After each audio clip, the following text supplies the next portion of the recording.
We've been conditioned to believe that every time we exercise, it has to be a 60-minute, high-intensity workout. Otherwise, what's the point? That's not the case. That's not what I believe. I believe whatever you can fit in is worth it. Here's a 10-minute morning routine that you could fit into your day in the morning, in the afternoon, in the evening, whenever you have time, that'll give you something, and something is always better than nothing. Here we go. So the first move is a simple supine knees to chest. So lay on your back, and this will be good for loosening up your lower back. A lot of people have lower back issues. Just bring your knees into your chest and cross your hands over it, and just hold that there for 30 seconds. Make sure you're breathing in through the nose if you can, out through the mouth. Breathe through your back. And really try to pull your knees into your chest. Get a nice, good squeeze. Give some relief to your lower back. Take the pressure off. One more breath.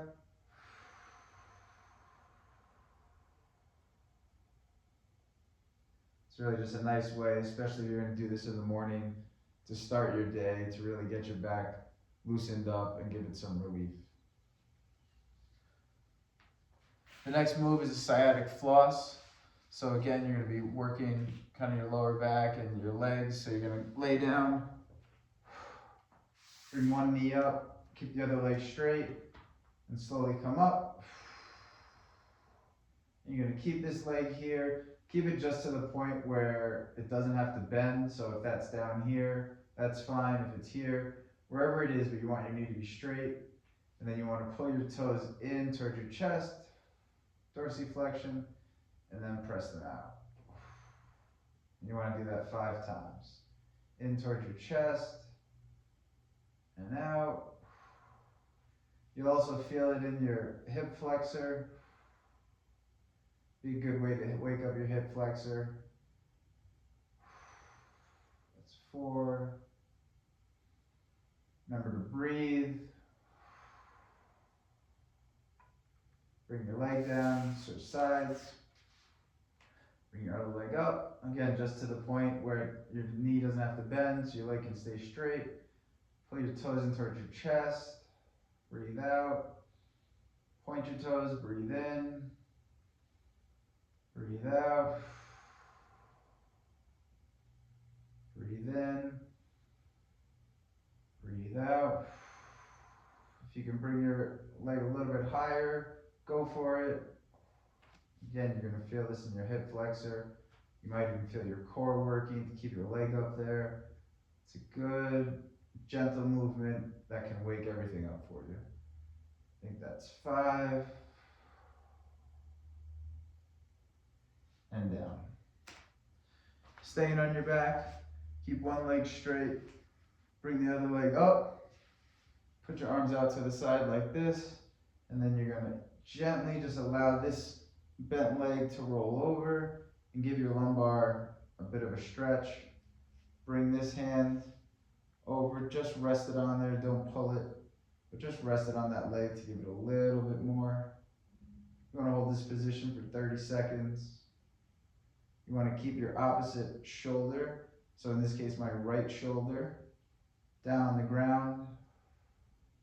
That's the range of motion you want to go for. So if to keep your shoulder on the ground means that your knee has to be up a little bit more, then that's fine. You don't want your shoulder to lift off the ground. That's the big key here. We'll go 10 more seconds. Keep breathing. 5, 4, 3, 2, 1. Release your hand and then slowly unwind. Bring that leg down. Now bring your other knee up. And again, same thing, just let it kind of fall into whichever position it feels good.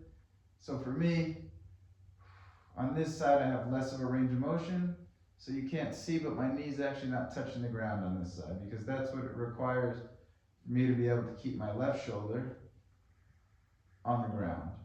so that's fine. Maybe throughout the 30 seconds, I'll get closer to having my knee on the ground, but it's unlikely.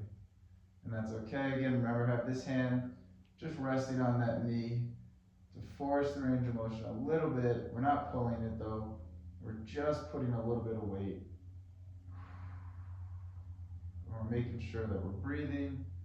We'll go to 10, 9, 8. Make sure that that shoulder's on the ground. 6, 5, 4, 3, 2, 1. And then come out of that.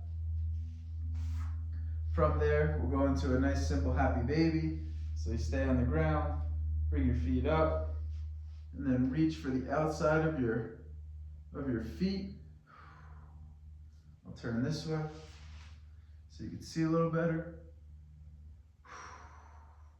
Again, this is gonna loosen up your lower back. It's also gonna loosen up your hamstrings in here, which is really nice. It's a nice way to get your hamstrings loosened up. And you wanna hold this for 30 seconds, applying some pressure with your hands on your feet, but also trying to keep your tailbone and your butt on the ground if you can, because that'll just give it a more intense stretch for you. Breathe into your back. This should feel really nice on your back, your hamstrings, your glutes. One more breath.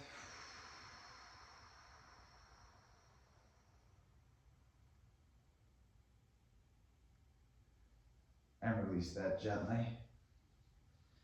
The last thing that we'll do is a little glute bridge. So stay on your back, bring your feet up towards your butt, and make it so that your fingertips can just touch the heels of your feet. And then you want to push your feet through the ground and lift your butt up, and then bring it back down. So we're going to do 10 reps here. Pushing through the ground, and then after we do 10 reps, we're going to hold it for 30 seconds. So that's 3. Make sure that your tailbone's tucked and there's no arch in your back. You don't want to be able to put your hand through there. You want to make sure your tailbone's tucked so I can't put my hand out, and then push. And make sure you're maintaining that tuck as you're on the way up and on the way down. That's important so that you don't injure your back. You don't overextend your back. That's 5. If you need to reset each time, that's fine. 6. Always breathing. 7. Breathe in. 8. Make sure you're keeping that tucked. Breathe in, breathe out. Push through your feet. That's 9. And do one more, and then when we get to the top this time, we're going to hold it. So we're going to hold it for 30 seconds. Just give our body a little bit of a different feel than the repetitions. This is good isometric work. Make sure you're still breathing. Make sure that your pelvic is still tucked. You can put your hands up here if you want to make sure that your pelvis is balanced. It's not leaning one way or the other. You should start to feel this in your glutes. You should start to feel it in your hamstrings. Make sure that you're pushing your feet through the ground to push your butt up and to hold it there. It's really important. You could try to pull your knees in a little bit. You want your adductors, these muscles in here, to be nice and tight and engaged. Go 5 more seconds. 5, 4, 3, 2, 1. And release. And the last thing that we'll do is a little dead hang.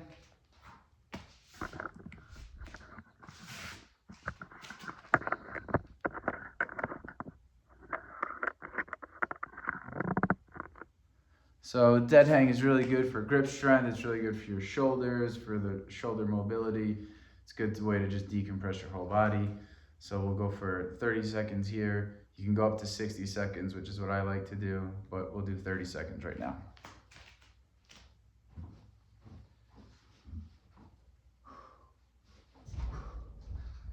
Get a nice strong grip.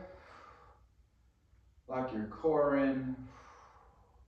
Make sure you're breathing. Again, the same thing like with the bridge. You don't want your back to be arched. You want to lock in your abs, lock in your core, tuck your pelvis as best you can. Make sure you're breathing. And make sure that you're holding your grip as tight as possible. That is one of the key components that we want to work here. Grip strength is a really important thing for all exercise and for everything that you do throughout the day, whether you're trying to open a jar or anything like that. So you want to try to build that grip strength, really hold it tight. Breathe, we'll go 5 more seconds. 5, 4, 3, 2, 1, release. So that's a nice little, that took about 10, 11 minutes to do. That's something you could do in the morning, something you could do in the afternoon. Exercise doesn't have to be 60 minutes every day of high intensity. Exercise is just about moving and feeling good, and I hope that helped you to feel good. Thanks.